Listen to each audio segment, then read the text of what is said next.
Bonjour, mon nom est Irwin Cotler, je suis le député de Comté Montréal et aussi le coprésident avec le député conservateur James Bezin à l'égard de la groupe parlementaire canadien pour la démocratie et les droits de la personne en Iran.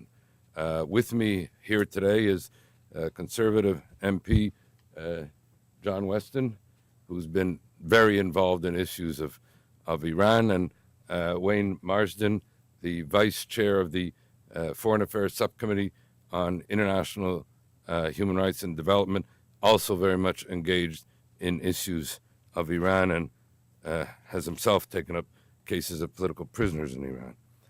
We are here today to sound the alarm about the wave of executions that are taking place in Iran as we meet. There have been, when President Rouhani assumed the presidency, he said and then repeated again in this United Nations General Address recently that the Iranian people voted for, and I quote him, hope, foresight, and prudent moderation both at home and abroad. Yet executions not only continue unabated in Iran, which is now the largest per capita state executor in the world today, but have actually intensified under Rouhani's presidency, where the month of August saw one of the largest ever set of executions, 95 executions in August alone, and over 650 since Rouhani has become president. So with this situation of the execution wave has come also, as we meet, the imminent threat of execution to three prisoners in Iran, and we will speak to each of the to each one of the three prisoners respectively. I will begin by referencing the case of the dissident clergyman Ayatollah Hossein-Kazamani Boroujerdi, who is a senior Shiite clergyman who's been languishing now in the notorious Evin Prison for 8 years of his 11-year sentence for quote-unquote anti-government views, those views including advocating for the separation of religion and state. Now, just several days ago, Iran's prosecutor of the Special Clerical Court, Mohammad Mohavadi, stated that the punishment for the crimes of quote-unquote anti-government views is execution, and that all those who had a hand in publishing Boroujerdi's views will also be killed. And so the imminence of that execution is what has brought us here today. I will close by saying the following with regard to Ayatollah Boroujerdi, and that is the torture and threatened execution of the person who has been referred to as Iran's Mandela. We knew a lot and always followed the case of Nelson Mandela.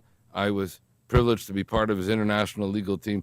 We have not heard anywhere near what needs to be known, both about the case and cause of Ayatollah Boroujerdi and, as I said, the imminent execution. And so the torture and threatened execution of the person who's been called Iran's Mandela is a dramatic and shocking example of the execution binge that has prevailed under Rouhani's presidency in the attendant culture of impunity. I'll now turn it over to Wayne Marston, who will speak to our second prisoner at risk of execution. Thank you. My name is Wayne Marston. I'm the MP for Hamilton East Stony Creek. The person that I'm taking an interest in today is Omid Kokabee. He's a 32-year-old physicist who was educated in the United States. And I'm of the understanding amnesty refers to his case as passive execution. He's not under threat of actual execution, but because of the deteriorating conditions he's in and what's happening to his health, he's has kidney disease. He's passed 5 kidney stones while incarcerated. Other aspects of his health are really, really terrible. They need to be attended to. He's not being allowed to leave the prison for any kind of treatment. He's in complete isolation and is not expected to live that long. He has a 10-year sentence. So it's very important for the international community to take note in light of what Irwin has said about the number of actual executions. I mean, we're past the 600 mark.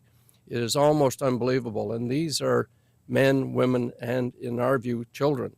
Very young people are executed. So it's time for the international community to take a real serious interest in this. Remind Iran that they claim to be becoming more progressive, but they're clearly not when at Evin Prison these kinds of events are taking place. Thank you.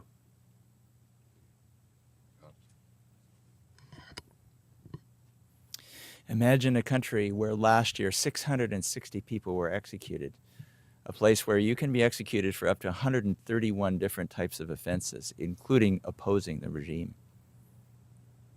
That's why you have Wayne Marston and Irwin Cotler, James Bazan, and I, and MPs of all different parties standing together to say that this can't continue. And I applaud the effort to focus on individuals, because when we throw numbers around, then the mind clouds. But imagine that you're a 19-year-old woman lured to a deserted place by a man who says he wants to hire you to be a designer for his new house. But instead you go to this deserted place. He stops at a pharmacy. He buys a condom. He then laces your drink, and he assaults you and tries to rape you. You turn and you stab him and you escape, and the man dies. Well, that is the case of Rouhani Jabari, who has been languishing in Evin Prison for 7 years, who is doomed to be executed tomorrow if things don't change. She's now 26 years old, and she awaits the decision of the Iranian government. So to the Iranian authorities, I say to you, if you desire to maintain whatever support you have in your country, whatever love you might have from your countrymen and countrywomen, think about this young woman and change the course of history for her and maybe for your whole country. To Canadians, I join with Irwin and Wayne and parliamentarians throughout our House of Commons to say, we can do something. If you want to make a difference for Rouhani Jabari, you can go to a website. It's called avaaz.org, avaaz.org, O-R-G. Go to Save Rouhani, or Facebook, We Are Rouhani, and follow the precedent of Nazanin Afshinjam, the wonderful human rights advocate, the Canadian of Iranian background, who saved a woman like Rouhani back in 2006 by collecting signatures from around the world, 350,000. We're up to 200,000 signatures for Rouhani, and we can go higher in the next few days. Let's hope that she has many days left. To Canadians who care, we can make a difference, and we've seen it again and again. I know there's a group called Regular Canadians for Peace and Freedom, that are grassroots people who are getting a forum together October 25th in Vancouver, Robson Square, to have a discussion about what we can do in the world to promote peace and freedom, particularly in Iraq. So thank you for being here today, and I thank you, my colleagues, Irwin and Wayne, for standing together for a woman like Rouhani. We'll take any questions you may have. John, I got a question for you. Again, Hal Roberts with the Sun News Network. It's wonderful that you're making this initiative, with Facebook and to go on this website as well, Save Rouhani. But realistically, what can we do here in Canada? Because she's been tried, convicted, she's in prison, she's ready to be executed, and we're all the way, we're miles and miles away out here. What impact can we really have on the Iranian government? We say we stand on guard for thee, and we typically think we're standing on guard for our Canada and for our Canadians. But other people look to us with a surprising degree of deference. We are leaders in the world, and we've shown again and again. Nazanin Afshinjam did it in 2005, and we can do it today by putting our names on this petition, by saying that we love freedom, we love democracy, we love the rule of law, and those aren't particularly Canadian values. Those are values that are common to humans everywhere. And so let's just appeal to whatever freedom and democracy might be in the hearts of Iranian authorities. You know, we despair of what they do to their people and what they stand for. But we're going to say we stand up for something better for Rihanna and for others on death row. And there's over 3,000 on death row in Iran today. May I respond to that? One of the things that people who are here today should keep in mind, we have tremendous media coverage here. In countries around the world that are, you know, the kinds of things that are happening to their people and the torment that they go through, when they know that the eyes of the world are on them and you offer the opportunity to deliver that message to Iran more effectively than anything else we'll do. We can have our petitions, we can have her online. Here today, we're getting coverage. Tehran looks at what happens in places like Canada. And so never underestimate the impact you have. Letters that are written to people actually count, because at that moment, you're shining light on that person in that prison. And so that's why we appreciate you being here. Just to add to that, we have been holding for the last 2 years an Iran Accountability Week. A centerpiece of that is where MPs of all parties take up the cases of political prisoners in Iran.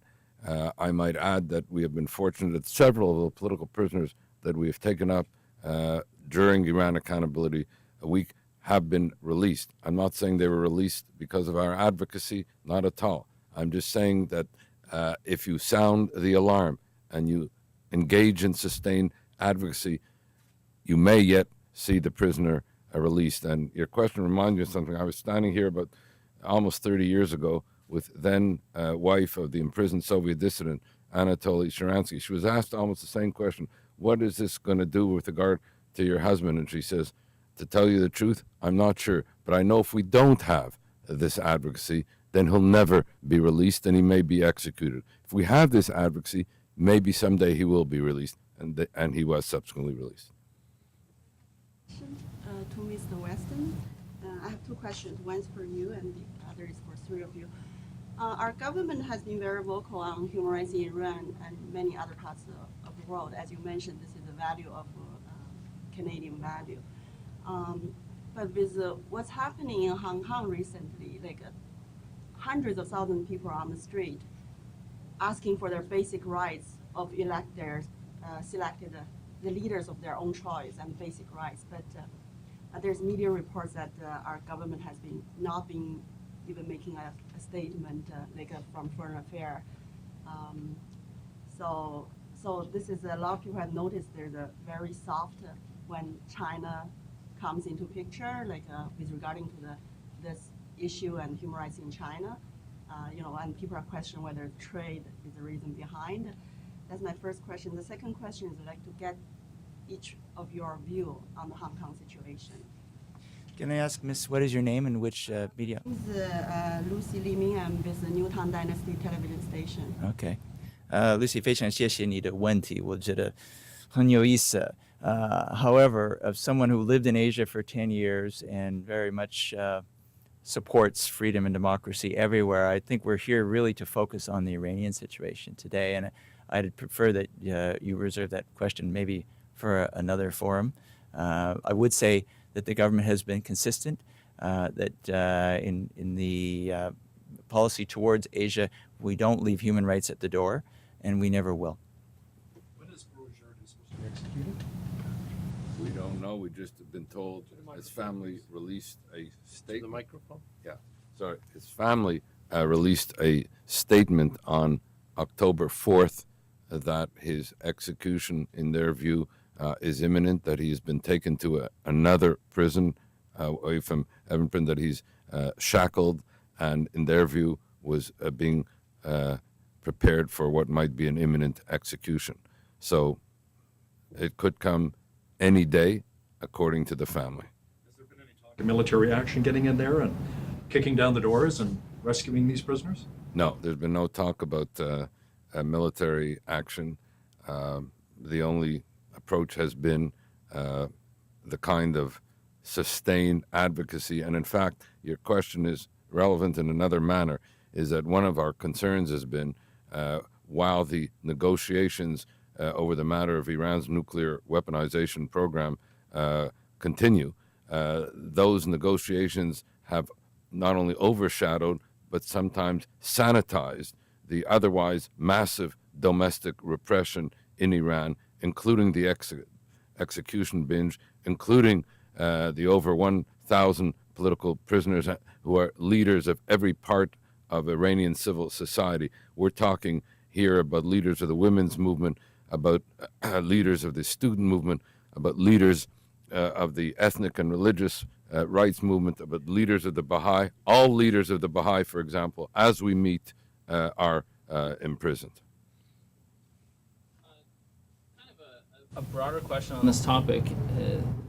Looking for a long-term strategy, how to deal with the Middle East. There's a lot of similar issues in a lot of countries there. It seems that a lot of policy, a lot of action, even military intervention is very short-term focused and doesn't necessarily account for unintended consequences in the long term. This has been kind of like the pattern throughout the last 50 years there. And I'm just wondering if any of you have any insight or thoughts on what we do for, to see some sort of long-term improvement there and what role Canada might have in an international effort in that regard.